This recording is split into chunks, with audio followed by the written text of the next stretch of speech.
Hello everyone, welcome back to my channel. আশা করি তোমরা সকলেই খুব ভালো আছো। আজকে এই ক্লাসে আমরা একদম প্রথম থেকে ইংরেজি শিখব। চলো শুরু করা যাক। প্রথমেই বলি, ইংরেজি ভাষাকে বলার জন্য কতগুলো চিহ্ন বা সংকেতের প্রয়োজন। এই চিহ্নগুলোকে বলা হয় লেটার্স। ইংরেজিতে মোট 26টি লেটার্স আছে।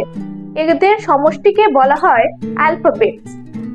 লেটার্সকে কাঠামো হিসেবে দুভাগে ভাগ করা যেতে পারে, যেমন capital letter, small letter. Capital letter হচ্ছে বড় হাতের অক্ষরগুলোকে বলা হয় এবং স্মল লেটার হচ্ছে ছোট হাতের অক্ষরগুলোকে বলা হয়। যেমন দেখো,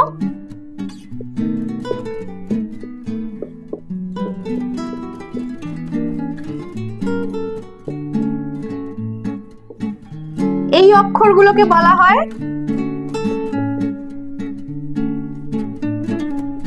ক্যাপিটাল লেটার এবং এই অক্ষরগুলোকে বলা হয়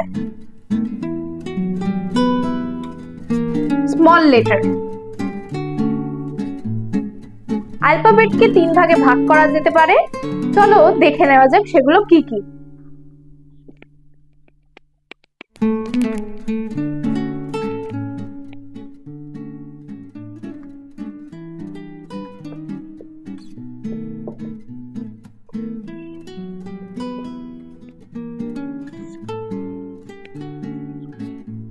একটা ভাওয়েল, দ্বিতীয়টা কনসোনেন্ট, পরেরটা সেমি ভাওয়েল। ভাওয়েল কয় প্রকার? ভাওয়েল 5 প্রকার। কনসোনেন্ট 19টা, সেমি ভাওয়েল 2টো। ভাওয়েল কোনগুলো? A, E, I, O, U. বাকি যেগুলো রইলো সেটা কনসোনেন্ট। সেমি ভাওয়েল হচ্ছে ডাব্লিউ এবং ওয়াই। ডাব্লিউ এবং ওয়াই কে সেমি ভাওয়েল বলা হয় কেন? কারণ এই দুটি অক্ষর ভাওয়েল এবং কনসোনেন্ট দুটো ভাবেই উচ্চারিত হয়। যেমন দেখো, ইয়েলো, ক্রাই। এই দুটো শব্দ প্রথমেরটা কনসোনেন্ট হিসেবে উচ্চারিত হচ্ছে, পরেরটা ভাওয়েল হিসেবে উচ্চারিত হয়। কোনো শব্দে যদি ওয়াই বা ডাব্লিউ একদম শুরুতে থাকে, একদম প্রথমে স্টার্টিং এ থাকে, তখন সেটা কনসোনেন্ট রূপে উচ্চারিত হয়। এবং কোনো ওয়ার্ডে যদি এই দুটি অক্ষর মাঝে বা শেষের দিকে বসে, তখন এটা ভাওয়েল রূপে উচ্চারিত হয়।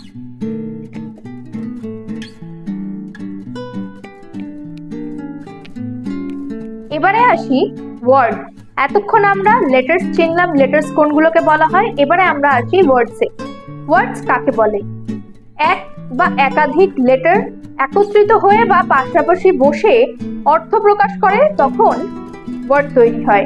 এবারে বলি, যদি একটি লেটার অর্থ প্রকাশ করতে পারে তাহলে সেটিও ওয়ার্ড হিসেবে ব্যবহৃত হতে পারে। যেমন এ, আই। তবে বি, সি, ডি, এফ এগুলো কোনো ওয়ার্ড হিসেবে পরিচিত হতে পারে না। একটা এক্সাম্পল দিয়ে বলি, আই গো। এখানে দুটো ওয়ার্ড আছে, একটা আই, দ্বিতীয়টা হচ্ছে গো।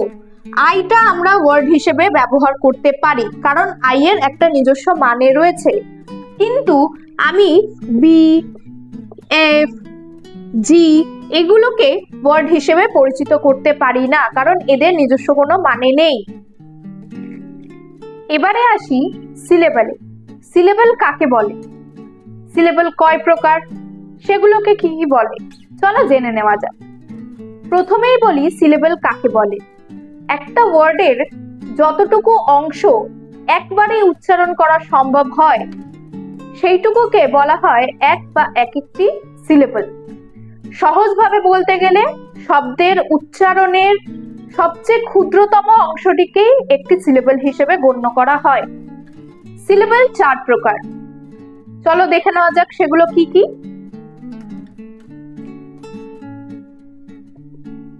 একটা মোনো সিলেবল, দ্বিতীয়ত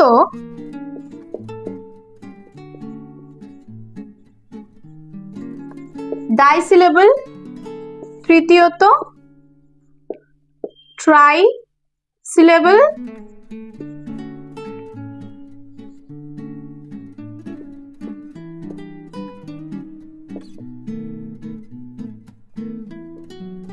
পলিসিলেবল। মনোসিলেবল মানে এক শব্দাংশ যেটিকে একবারেই উচ্চারিত করা সম্ভব। ডাইসিলেবল দুই শব্দাংশ মানে যেটাকে দুবারে উচ্চারণ করা হয়। ট্রাইসিলেবল তিন শব্দাংশ মানে যেটাকে আমরা তিনবারে উচ্চারণ করতে পারি।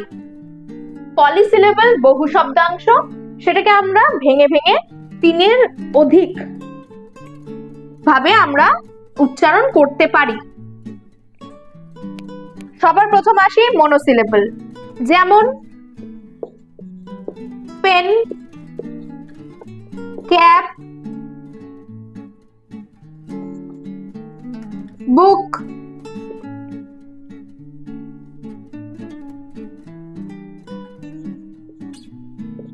গেট, এগুলো হচ্ছে এক্সাম্পল অফ মনোসিলেবল। সেকেন্ড হচ্ছে ডাইসিলেবল। Example mother, brother.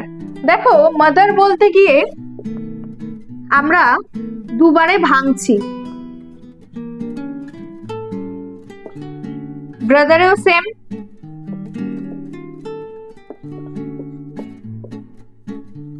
তাই কারণে এটা ডাইসিলেবল। নেক্সট আসছে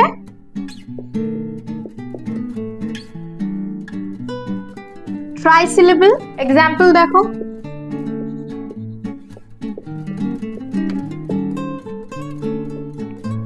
সেপ্টেম্বর, SEP, সেপ,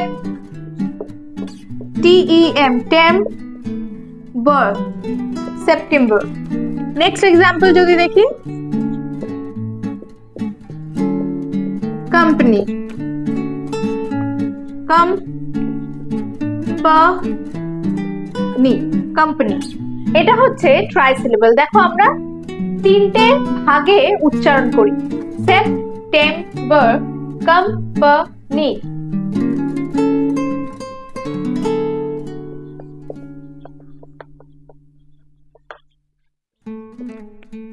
পলিসিলেবল, যেমন দেখো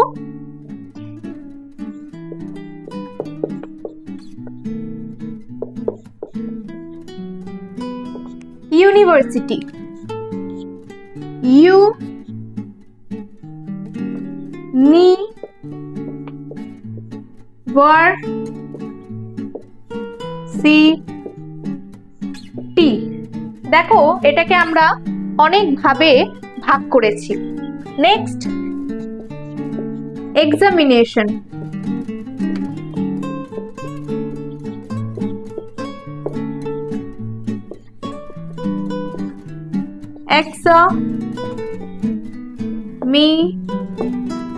এক্সামিনেশন। দেখো এটাকে আমরা পলিসিলেবল বলি কারণ এটাকে অনেকগুলো ভাগে আমরা ভেঙে উচ্চারণ করতে পারি। আশা করি তোমরা সিলেবল কাকে বলে, কয় প্রকার, কিভাবে উচ্চারণ করতে হয় সেটা শিখে গেছো। আজকের মতো এটুকুই। তোমাদের এই ভিডিওটা কেমন লাগলো অবশ্যই আমাকে জানাবে একটা লাইক এর মাধ্যমে।